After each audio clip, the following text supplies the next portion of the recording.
Ini membuat jumlah yang di luar semakin banyak, sehingga berdasarkan begitu sudah disiapkan itu tempat, kemudian mulai masuk, tapi masuknya sudah tidak tertib karena jumlah banyak, semua ingin segera mencoblos gitu, akhirnya masuklah semua dengan tidak terkontrol gitu, artinya tidak satu-satu, sehingga di ruangan itu menjadi gaduh. Begitu kondisinya Pak. Oke, saudara saksi 2, apakah saudara saksi 2 ada di sana juga? Ada.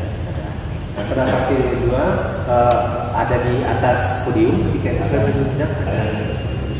Apakah saksi 2 ketika itu bertanya kepada panitia terkait dengan alur atau proses penyelenggaraan pada saat di ballroom seperti itu?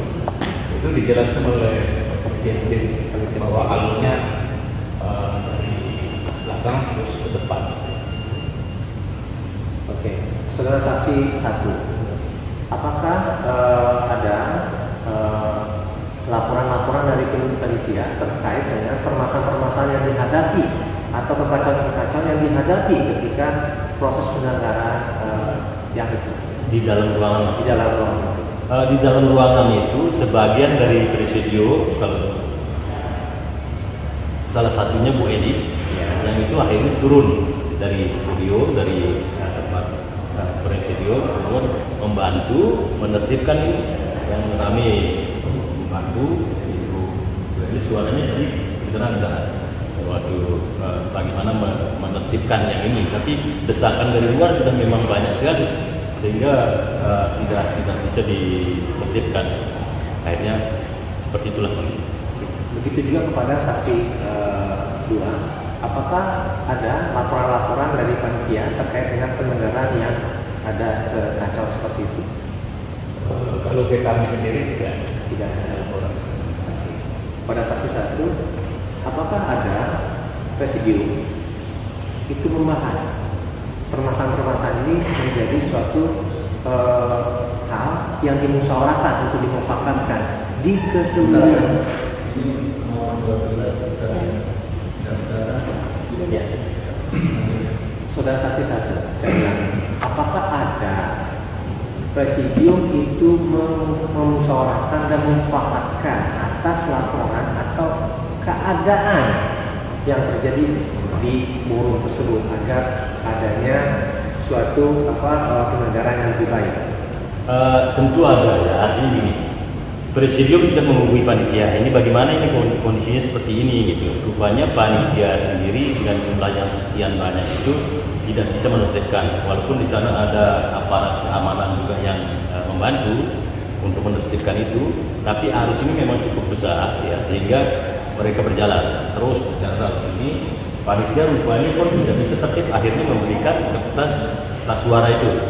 Jadi tidak memungkinkan kondisinya seperti itu karena begitu berdesak-desakan sudah lama, karena mereka mengatur sudah lama juga, sehingga setiap orang mungkin menurut pikiran saya, setiap orang ini segera akan mencoblos supaya selesai urusannya.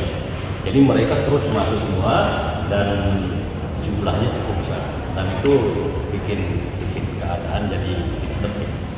Ya, tertib atau kacau? Kacau lah. Kacau.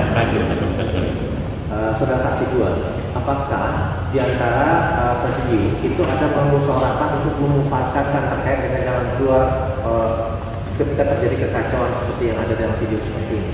ya ada, tapi pada prinsipnya kondisi itu memang ada kekacauan dalam rangka.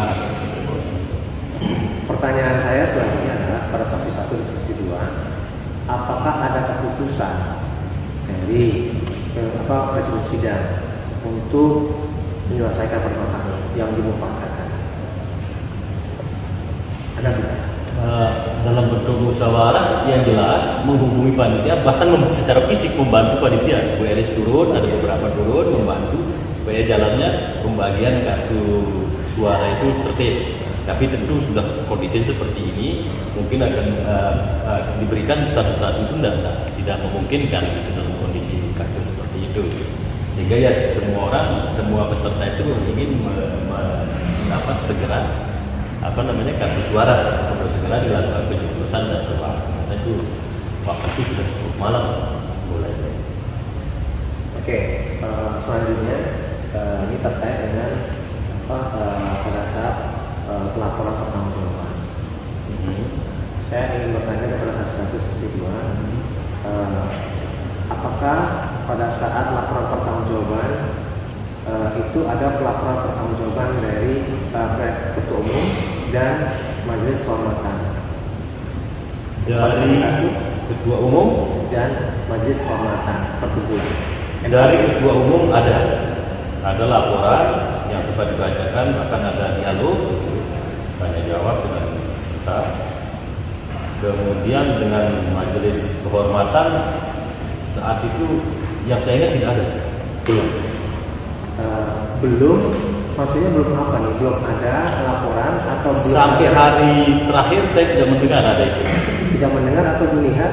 Tidak melihat, tidak mendengar adanya laporan seperti laporannya Ketua Umum. Kalau Ketua Umum kan dia berdiri di podium, membacakan laporannya, kemudian memberikan kesempatan untuk ditanggapi. Gitu. Apakah NKP memberikan dokumen laporan pertanggungjawaban ketika itu? Saya sendiri tidak melihat.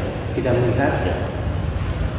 Begitu juga pada saksi 2, apakah saksi 2 itu melihat, mendengar, dan mengetahui bahwa ada laporan Ketua Umum dan juga laporan pertanggungjawaban dari Majelis Kehormatan Perkumpulan?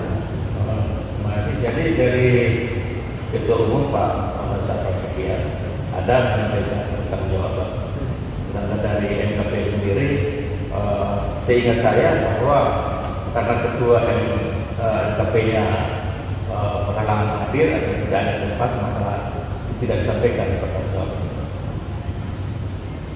Oke, selanjutnya saudara saksi 1 dan saksi 2, saya ingin tanyakan, apakah ketika tidak adanya laporan dari NKP itu ada musyawaratan untuk dimufakati di antara sesama presidium sidang untuk diterima atau ditolak terkait dengan laporan pertanggungjawaban dari NKP? Saudara saksi 1, silakan. NKP, ya, memusyawarahkan untuk menerima atau menolak. Maksudnya keseluruhan dari presidium sidang ketika itu. Kalau laporan pertanggungjawaban Ketua Umum ya, itu sudah diterima. Kemudian kalau NKP karena tidak ada laporan, sidang dilanjutkan, persidangan dilanjutkan. Artinya tidak dibahas lagi itu karena tidak hadirnya Ketua NKP waktu itu untuk memberikan laporan, sehingga sidang dilanjutkan. Oke, bisa diperlihatkan. Selanjutnya kepada saksi 2, apakah ada musyawarah untuk mufakat tentang laporan pertanggungjawaban dari NKP? Jadi pada saat itu Ketua Presidium menawarkan Ketua Umum apakah diterima atau tidak pertanggungjawaban dari mantan Ketua Umum, dan disepakati diterima. Jadi kita catat itu forum menerima pertanggungjawaban dari Ketua Umum. Sedangkan NKP kita lanjutkan aja acaranya karena tidak disampaikan pertanggungjawaban NKP. Seingat saya begitu. Mohon majelis diperlihatkan bukti T15.